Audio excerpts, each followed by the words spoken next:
horas se conoció la noticia sobre un enviado especial de Donald Trump que intentó negociar en secreto la salida de Nicolás Maduro del poder en Venezuela. Al parecer, el funcionario de la administración Trump se reunió confidencialmente con un representante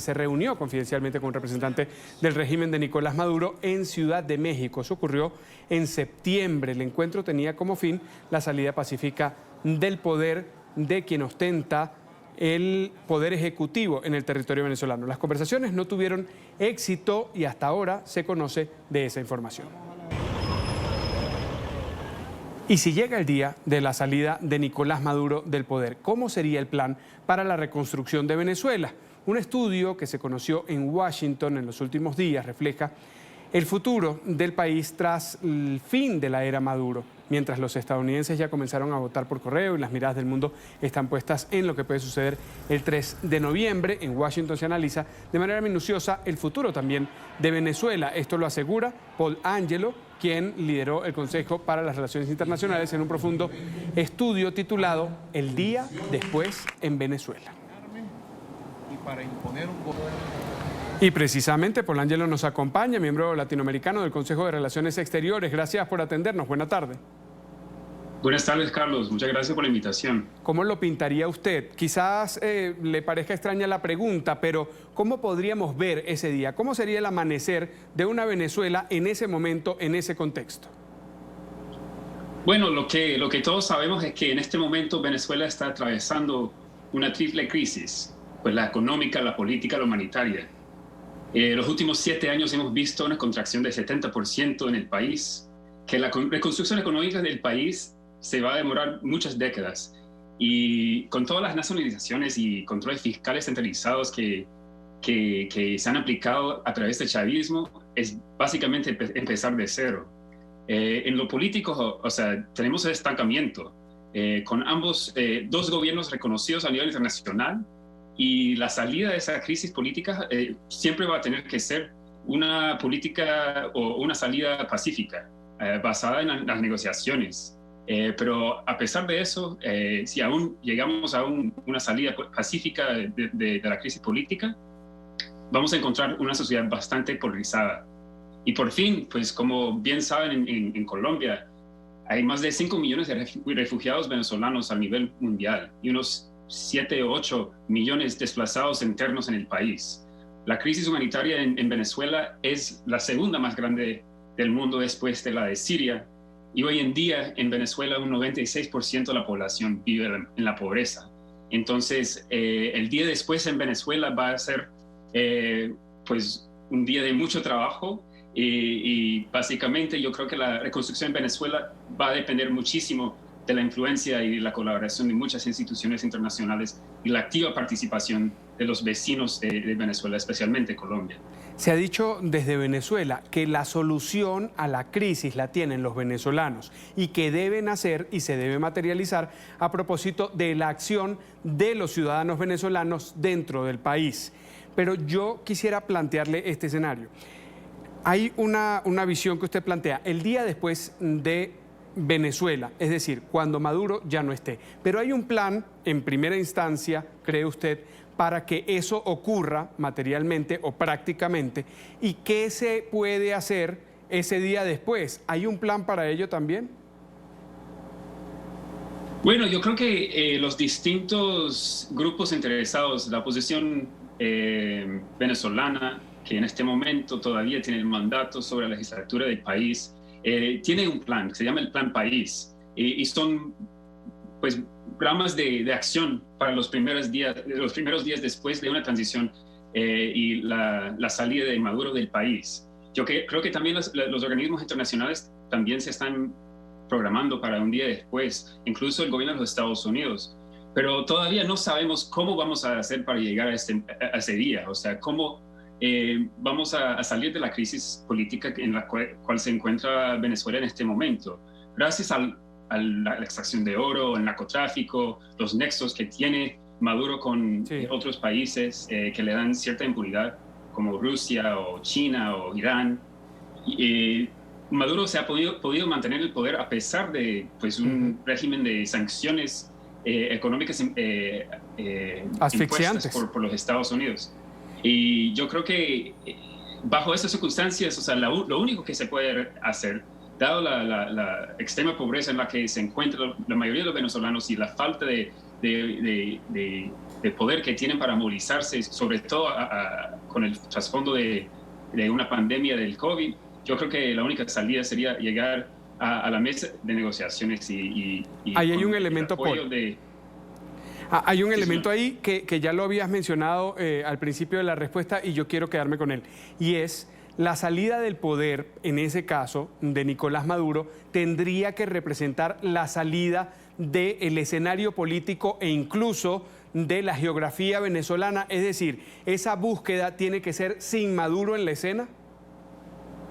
Yo creo que, o sea, ya para que llegue la comunidad internacional para colaborar con el día después, sí, necesariamente estamos hablando de un contexto post-Maduro. O sea, eso no quiere decir que va a ser un contexto sin chavismo. El chavismo, a pesar de todo, sigue siendo pues una corriente política bastante influyente y poderosa en el país y tiene una base de apoyo que no se puede descontar. Entonces, o sea, cualquier escenario para el día después, yo creo que involucraría al chavismo, involucraría a la oposición y también, o sea, obviamente, pues la comunidad internacional, actores como la Unión Europea, la ONU, para facilitar pues un retorno a la democracia y una transición hacia un nuevo ciclo de elecciones para el país. Usted dijo antes que era indiscutiblemente pacífica. ¿Cómo se hace si en uno de los entornos políticos, de los sectores políticos en Venezuela, que son calificados de más radicales, dicen que no hay una salida del poder sin el uso de la fuerza? Pues yo, la verdad es que, o sea, siento que en este momento Maduro se encuentra bastante golpeado. O sea, como he mencionado, o sea, las sanciones de los Estados Unidos han funcionado de cierto modo. O sea, pues en este momento tenemos 4 meses que los pozos de petróleo, o sea, no están funcionando en Venezuela. O sea, hemos visto una reducción de exportaciones de petróleo hasta, o sea, son niveles más bajos en como 80 años de la industria petrolera en Venezuela. Entonces yo creo que, o sea, tiene incentivos Maduro, o por lo menos tiene incentivos los que trabajan en su régimen y sobre todo las Fuerzas Armadas para llegar a una mesa de diálogo, por lo menos.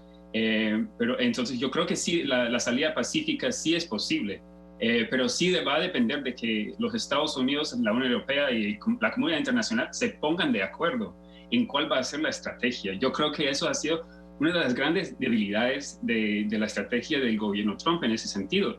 O sea, hemos visto sanciones económicas, una retórica bélica, y ahora, o sea, pues llega un representante de la Casa Blanca a negociar en México con un alto oficial del régimen. O sea, esa falta de coherencia yo creo que ha extendido pues una mano de ayuda a Maduro. Entonces yo creo que pues la salida a través de las negociaciones tiene que ser a través de pues una colaboración internacional y una sincronización de las políticas de los Estados Unidos con las de Europa. ¿Usted cree que tiene el alcance Estados Unidos, y ya vamos a hablar de la Unión Europea porque usted lo citaba, pero en el caso de Estados Unidos, con alguna palanca para llegar, con alguna posibilidad de permear y de que no se trate de un intento fallido, como el que mencionamos antes de que nosotros iniciáramos la conversación, esta reunión de Ciudad de México? ¿Cómo hacer si ese gancho no llega de parte de la administración de la Casa Blanca hasta Caracas? Bueno, José, tenemos que ver qué va a pasar aquí en las elecciones de los Estados Unidos el 3 de noviembre.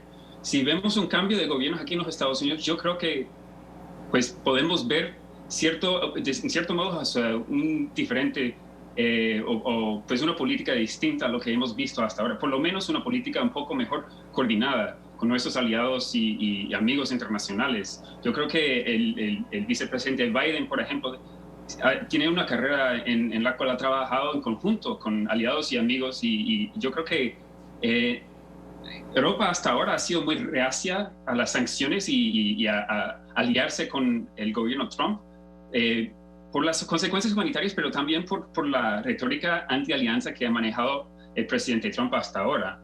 Y lastimosamente tiene muy poca credibilidad. Entonces, todo va a depender de qué pasa en los Estados Unidos el 3 de noviembre.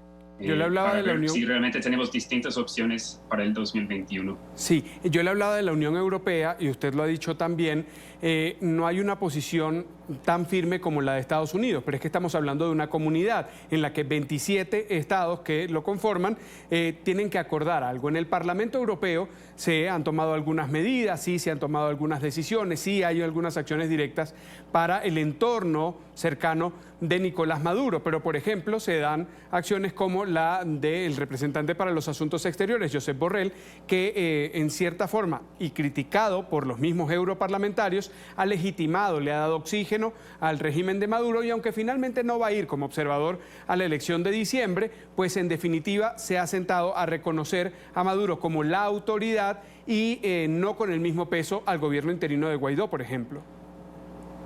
Bueno, yo creo que Borrell, de todos modos, sí se reunió con representantes de ambos bandos, o de ambos sectores, o administraciones, como quieran, cuando llegó su equipo de asesoría a Venezuela el mes pasado. Entonces, yo creo que ahí el problema siempre ha sido que las políticas de Europa y las de los Estados Unidos, que en este momento son los dos grupos democráticos más importantes para lo que para que veamos una salida política, una transición en Venezuela, yo creo que la falta de coherencia y sincronización entre esos dos sectores, o sea, ha sido una debilidad, y eso fue más que todo lo que le ha dado aire a Maduro últimamente. Entonces yo creo que por eso opino yo que tenemos que empezar a trabajar de forma conjunta los Estados Unidos con nuestros aliados europeos. Pasa cuando hablamos ya específicamente de la región, y lo pregunto porque aparte, porque aunque hay una coordinación a través del Grupo de Lima, el Mecanismo de Quito, hay una realidad que va afectando a esos países alrededor de Venezuela, incluso en toda la región, a propósito de lo que es el efecto Maduro. ¿Y cuál es el efecto Maduro? La diáspora, la migración, el éxodo. 5 millones de personas, una cifra estimada por la Organización de las Naciones Unidas, por la Organización Internacional de las Migraciones, que para muchos es un tanto tímida, que quizás pudiera ser mayor, pero que le hace peso a los gobiernos y que tienen que tomar decisiones a propósito de ello. Sí, por eso creo que, o sea, para meternos la pata en la puerta, creo que tenemos que empezar por lo que son los refugiados y los migrantes venezolanos, y yo creo que la política de los Estados Unidos debe empezar a estimular un poco más de apoyo internacional para resolver las adversas circunstancias humanitarias en las que se encuentran muchos venezolanos en el exterior de su país. Yo creo que a través de mecanismos como la ONU y como las dependencias de la OEA, eso es como la forma de que los Estados Unidos pueden empezar a financiar pues el alivio humanitario que se requiere para la población venezolana. Bueno, una de las cosas que se le ha pedido desde distintos sectores de la diáspora venezolana ha sido, por ejemplo, que en Estados Unidos se sea consecuente y también se le otorgue un alivio, aunque sea temporal, para los ciudadanos venezolanos que están huyendo de la crisis en Venezuela. Un TPS. Sí, lastimosamente, aquí en los Estados Unidos tenemos un estatus que se llama Temporary Protected Status, estatus de protección temporal, para gente de ciertas nacionalidades que no puede regresar a sus países de origen por alguna razón, o sea, que sea un desastre natural o una crisis política. Y básicamente, o sea, dadas las adversas circunstancias en las que se encuentran venezolanos que viven en su propio país, yo creo que, o sea, sería muy justo en este momento extender ese estatus a los venezolanos que se encuentran en los Estados Unidos. Pues tenemos un proyecto de ley que fue aprobado por la Cámara de Representantes de los Estados Unidos el año pasado para extender ese estatus a los venezolanos en los Estados Unidos. Hasta ahora no se ha aprobado en el Senado y tampoco se ha aprobado o se ha extendido desde la Casa Blanca, que tiene pues la posibilidad de extender ese alivio humanitario a los venezolanos aquí. Yo creo que eso sería como un gran contraste de la política de los Estados Unidos entre los dos candidatos presidenciales en este momento, porque Joe Biden ha salido a declarar en varias ocasiones que una de las primeras cosas que haría al llegar al poder es extender el estatus de protección temporal a los venezolanos aquí en los Estados Unidos. Pero en definitiva no sería algo solo de los demócratas, porque ha sido un proyecto que se ha presentado desde una posición bipartidista. De tanto republicanos como demócratas han participado en la elaboración de ese proyecto y en esa petición para elevarla al Congreso. Sí, es cierto. De hecho, o sea, fueron unos 40 congresistas de la Cámara de Representantes que también firmaron y expresaron su apoyo para esa extensión del estatus de protección temporal a los venezolanos. Sin embargo, la mayoría en el Senado son republicanos y han, básicamente hasta ahora, en el último año y medio, han negado a tomar acciones al respecto.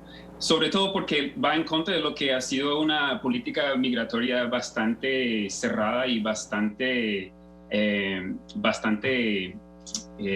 negativa por parte del Partido Republicano de este país, y empezando con lo que es la retórica del Donald Trump.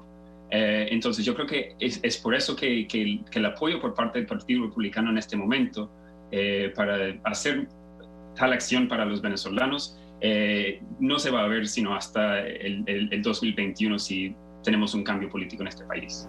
Paul Angelo, miembro latinoamericano del Consejo de Relaciones Exteriores, ha elaborado este informe. El día después en Venezuela ha tenido el apoyo, el respaldo, el acompañamiento de quienes fueron funcionarios en el Departamento de Estado, también de embajadores de carrera que estuvieron en representación diplomática en Venezuela, y de allí estas conclusiones que hemos conocido hoy. Muchísimas gracias, Paul, por haber estado con nosotros.